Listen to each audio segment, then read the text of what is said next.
This channel does not promote any violent, harmful, or illegal activities. All content provided by this channel is meant for an educational purpose only. Top quality और consistent performance के लिए सिर्फ silver pump नाम याद रखना। আরো একবার স্বাগত টিভি9 বাংলায়। লিমা রয়েছে আপনাদের সঙ্গে। জল যন্ত্রণার খবর তো আপনাদেরকে দিতেই হবে, তার কারণ বৃষ্টি তো রোজই হচ্ছে, কিন্তু দক্ষিণবঙ্গের এমন বেশ কিছু এলাকায় সেই সমস্ত মানুষদের কথা আপনাদেরকে জানাবো যাদের বাড়ি থেকে বেরোনোটাই এখন চিন্তার হয়ে দাঁড়িয়েছে, কারণ তাদের রুজি রুটির জন্য তাদের গন্তব্যে পৌঁছানোটাই এখন দুর্বিষহ হয়ে উঠছে। ছবিগুলো দেখছেন, যে জেলাগুলোর কথা বলছি আমরা, বিভিন্ন জেলার ছবি একসঙ্গে আপনাদেরকে আগে দেখাতে চাইবো। ধূপগুড়ি, আরামবাগ, কাটোয়া এবং সবশেষে যে ছবিটা আসছে সেটা বাঁকুড়ার। জল যন্ত্রণার ছবি আসছে। যাতায়াতের মাধ্যম কি? একমাত্র নৌকো, না কোনো রিক্সা, সাইকেল, বাস, অটো, কিচ্ছু না, শুধুমাত্র নৌকোই এখন একমাত্র যাতায়াতের ভরসা। দক্ষিণবঙ্গের ছবিগুলো আপনাদেরকে দেখালাম, জেলার ছবিটা দেখছেন। উত্তরবঙ্গের অবস্থা জানেন কি? তিস্তার ভাঙনে বিপর্যস্ত টোটগাঁও। ছবিটা দেখুন, আতঙ্কে ঘর ছাড়া শতাধিক পরিবার। পাহাড়ে একটানা বৃষ্টির জেরে ফুলে ফেপে উঠেছে তিস্তা নদী। কখনো কখনো বিপদসীমার ওপর দিয়ে বইছে নদীর জল। নদী গর্ভে চলে গিয়েছে বহু চাষের জমি ও বসতবাড়ি। রাতের ঘুম কেড়ে নিয়েছে নদীর ধ্বংস রূপ। তিস্তার পার ভাঙতে ভাঙতে পৌঁছে গিয়েছে একেবারে গ্রামাঞ্চলের গভীরে। পরিস্থিতি এতটাই গুরুতর যে গ্রামের অধিকাংশ মানুষজন ইতিমধ্যেই বাড়িঘর ছেড়ে পালিয়ে গিয়েছেন আত্মীয় স্বজনের বাড়িতে, কিংবা হয়তো আশ্রয় নিয়েছে প্রশাসনের তৈরি যে অস্থায়ী ত্রাণ শিবিরগুলো তৈরি করা হয়েছে সেখানে। এখন কার্যত জলশূন্য গোটা টোটগাঁও। গত সপ্তাহে মুখ্যমন্ত্রীর নির্দেশে শিলিগুড়ির মেয়র গৌতম দেব পরিদর্শনে এসেছিলেন, গ্রামে এবং ত্রাণ সামগ্রী বিতরণও করেছেন। তবে স্থানীয়দের অভিযোগ করছেন যে এখনো পর্যন্ত কোনো স্থায়ী সমাধান দিশা দেখাতে পারেননি। কি হবে তাদের, তারা কিছুই জানেন না।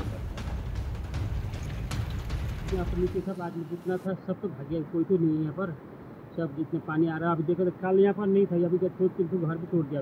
तो इधर तो चोरी वोरी भी हो रहा है।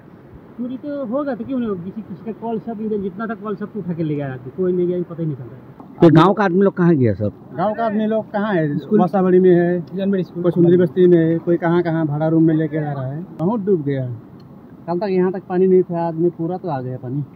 तो अभी पूरा डूब गया है। हाँ डूब गया। तो आप लोग अभी कहाँ हैं? हम लोग अब कालागेती में रहते हैं, अब क्या करेंगे, घर तो डूब गया। तो ये सामान वामान निकाल के ले गए सब? सामान वामान तो सारे बह गया, रात में वो हुआ ना बारिश आया, तो सामान वामान तो सारे चला गया, केवल 2-4 वही सामान लेकर गया।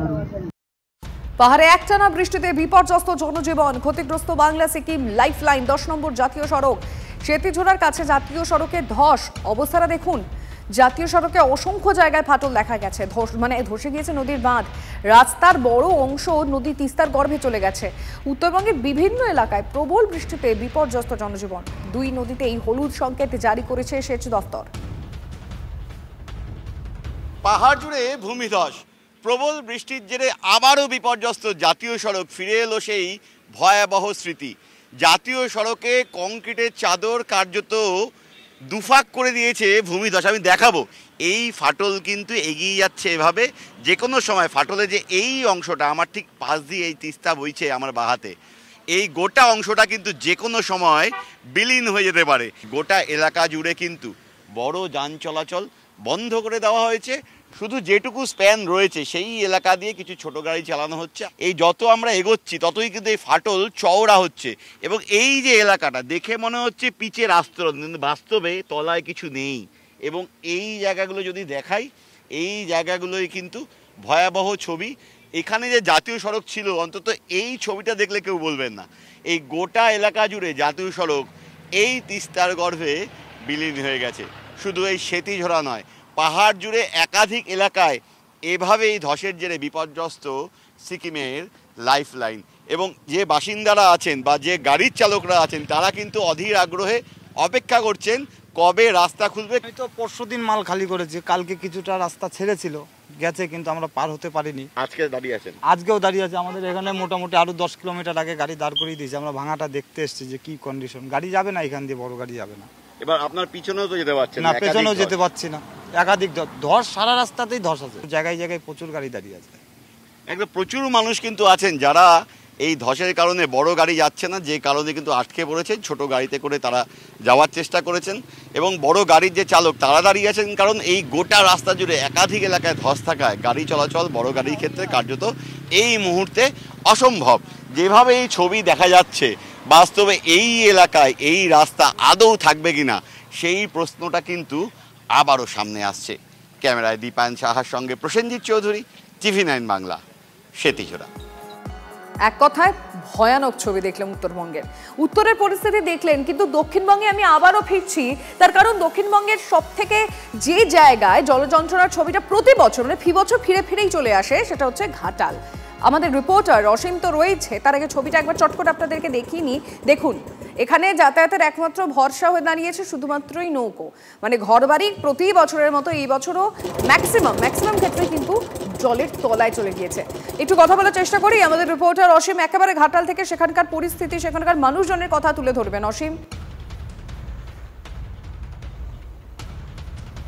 দেখো একেবারেই, কারণ ইতিমধ্যে কিন্তু ঘাটাল ব্লকের একাধিক গ্রাম পঞ্চায়েত এলাকা ও পৌর এলাকার বেশ কয়েকটি ওয়ার্ড কিন্তু টানা 45 দিন ধরে জলমগ্ন।